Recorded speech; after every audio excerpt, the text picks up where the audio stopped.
Hi, welcome to my movie. In the following minutes, I'll show the sequences in which the differences between an American high school and a Swiss school are shown. It will be structured like a day in reverse, so don't be confused because the first part will be the football game, which is in the evening. I will guide you through my day and so you can see all the things I experienced during my visit in Boston, Massachusetts. As I just said, it's evening about 8 o'clock p.m.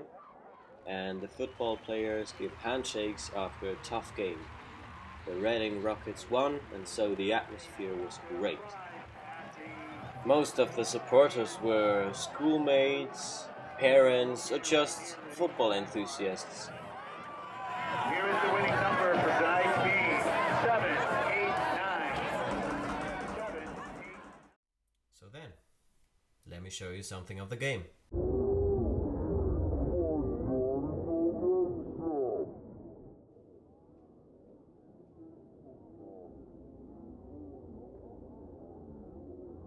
What a brilliant tackle from number 22. The Reading Rockets are domineering this game. What was before this game? Someone has got to motivate the spectators. Whose job could this be? The marching band, exactly. I got to know this band because my host brother John DeMarco builds an important part with his violin of the brass band, and they have been practicing the following things all over the year, and I was allowed to visit the last rehearsal before this performance. And this rehearsal was at 10 o'clock a.m., which means that you will also see the sequences of this performance. And I have been the only allowed spectator of that rehearsal, and so you've got the possibility to compare the rehearsal and the final result.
Another motivation factor were the cheerleaders who were responsible for the good atmosphere. As you might have noticed, something's wrong with them. Exactly, the video is played in reverse.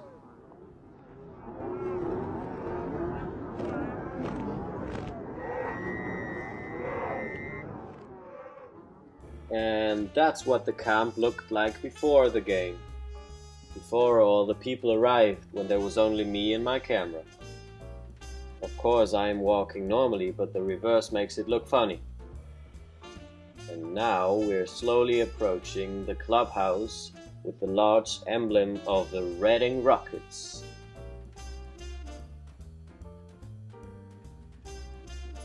There it is.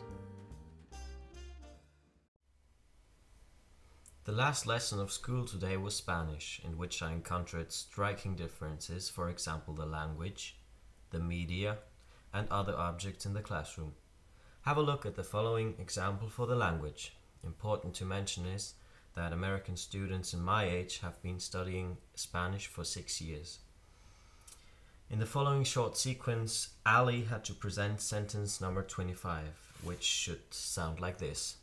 Es muy listo y está usando el plato para vender gatos.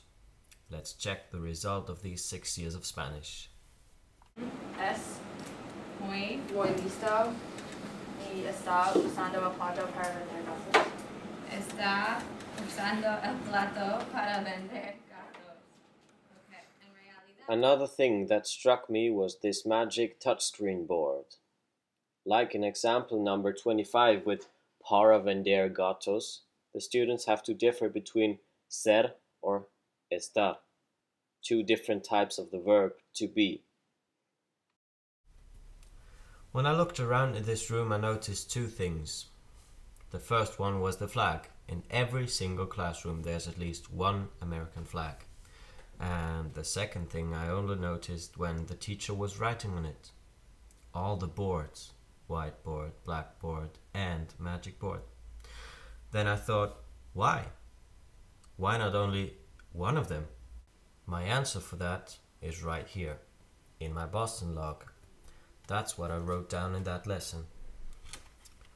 The students have time enough to copy the stuff while the teacher can go to the next board and either continue or start a new topic, which means he could already write down homework or something while the students can go on with their projects, etc. And that's what this room looked like. There we have the American flag. Whiteboard number 1 for homework, and magic board and its neighbors, whiteboard number 2 and number 3. Before this Spanish lesson we had lunch. Lunchtime is so different if you compare it to Switzerland. With us it's irregular. Sometimes you get only 1 hour of lunch, sometimes 4. In American schools you either get first, second or third lunch. All of these American lunch breaks only last for about half an hour. This shows disadvantages. While we can leave our school in a lunch break and eat somewhere else than the cafeteria, all the American kids have to stay in their school during their short break. But this saves time and the lessons continue right after that short break. So American kids never have to stay longer than 2 o'clock p.m., while we Swiss sometimes have to stay in school until 6 o'clock in worst case. The fact that we Swiss students can eat somewhere else causes another big difference, the quantity of students in the cafeteria. Now imagine that this huge American cafeteria would be empty. Impossible. I was allowed to leave earlier, one lesson before lunch, and so I decided to go to this cafeteria and watch how this huge cafeteria looks if it's empty. But my reverse day order says that I need to show you the full cafeteria first, before I can show you the empty one. So, let's go and have lunch. Can you hear me? It's pretty loud in here. As you can see, we are stuck. We have to get out, otherwise we'll be late. But there's just too many people in here. So, as I promised you, we'll also go and visit the empty cafeteria today, which is a lot more attractive and not that.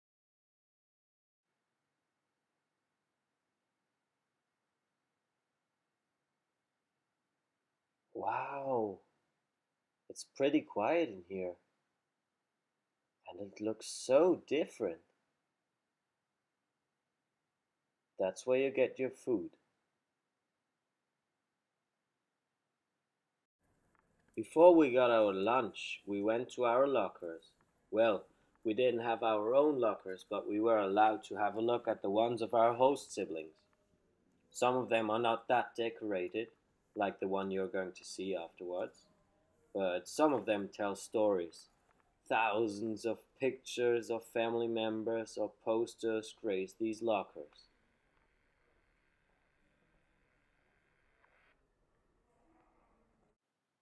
So, let's have a look at this beautiful exemplar. A book. Wow, it's so full. In the breaks between 2 lessons, everyone's in a rush. You only get 4 minutes to change the room and go to your locker.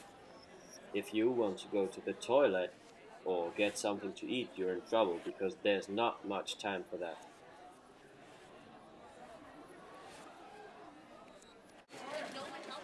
If you meet friends in that short time, you have to limit your conversation on only a few words. Like for example this one. Yo, what up, man? What's up? Before this short break where you accompanied me, I've just come from the rehearsal. You will follow my steps until we arrive in the empty hall. And then there will be only a short sequence of that song we heard before at the football game. We are now approaching this hall in which big events like concerts or theaters take place. And as you can see, there are a lot of seats in here.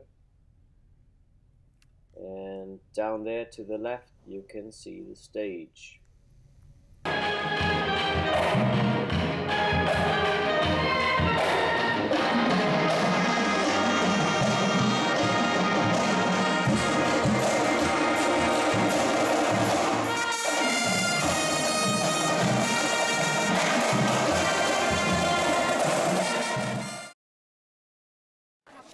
Before this rehearsal, there are only a few sequences left.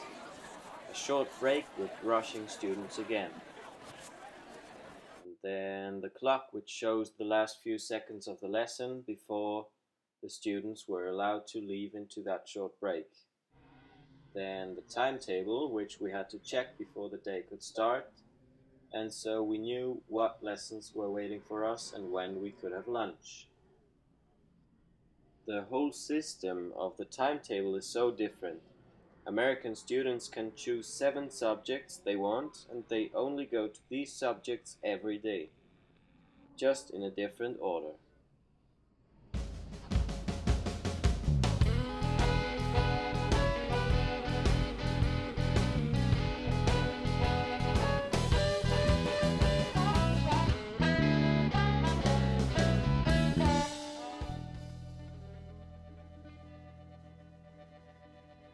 And of course, last but not least, how we have arrived at school this morning.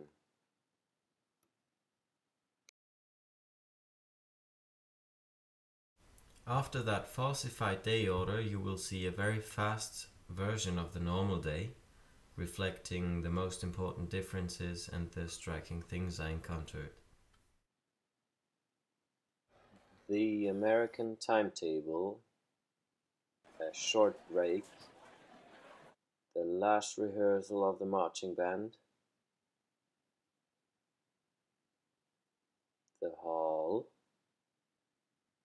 stock corridors, lockers, empty and full cafeteria, the flag, whiteboards, and the magic board,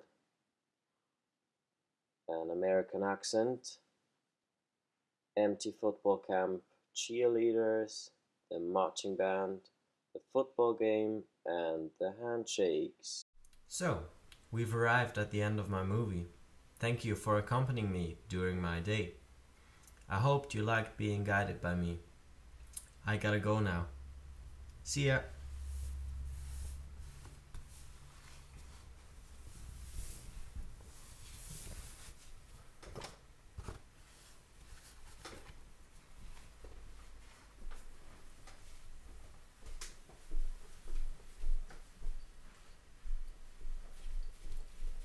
Oh! I forgot my jacket. Bye!